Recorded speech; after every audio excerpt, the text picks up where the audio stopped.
আর যখন আমার আদেশ আসলো, আমি হুদকে ও যারা তার সাথে ঈমান এনেছিল তাদেরকে আমার পক্ষ থেকে রহমত দ্বারা রক্ষা করলাম এবং আমি কঠোর আযাব থেকে তাদেরকে নাজাত দিলাম।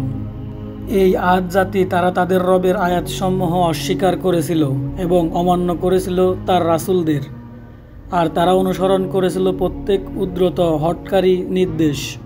আর এই দুনিয়াতে লানত তাদের পেছনে লাগিয়ে দেওয়া হয়েছে এবং কিয়ামত দিবসেও।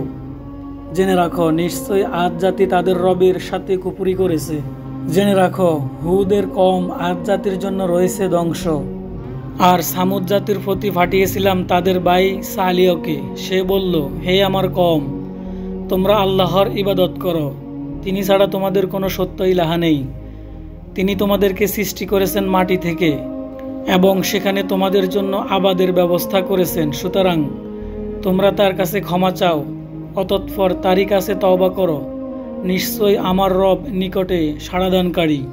এখানে আবাদের ব্যবস্থা করেছেন বলতে বোঝানো হয়েছে তাদেরকে আদিবাসী করা অথবা আবাদকারী বানানো কিংবা তাদেরকে দীর্ঘজীবী করা। তারা বলল, হে সালিহ, তুমি তো ইতিপূর্বে আমাদের মধ্যে ছিলে প্রত্যাশিত। তুমি কি আমাদেরকে নির্দেশ করছ তাদের ইবাদত করতে, আমাদের পিতৃপুরুষরা যাদের ইবাদত করত? তুমি তাদেরকে যার দিকে আহ্বান করছ সেই ব্যাপারে নিশ্চয় আমরা ঘোর সন্দেহের মধ্যে আছি। সেই বলল, হে আমার কওম, তোমরা কি মনে করো যদি আমি আমার রবের পক্ষ থেকে স্পষ্ট প্রমাণের উপর থাকি এবং তিনি আমাকে তার পক্ষ থেকে রহমত দান করেন, তাহলে কি আমাকে আল্লাহর আযাব থেকে সাহায্য করবে যদি আমি তার অবাধ্য হই? সুতরাং তোমরা তো কেবল আমার ক্ষতি বৃদ্ধি করছ।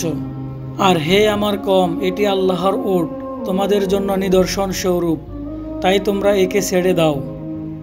সে আল্লাহর জমিনে বিচরণ করে, খাবে এবং কোনরূপ মন্দভাবে তাকে স্পর্শ করো না, তাহলে তোমাদেরকে আশু আযাব পাকড়াও করবে।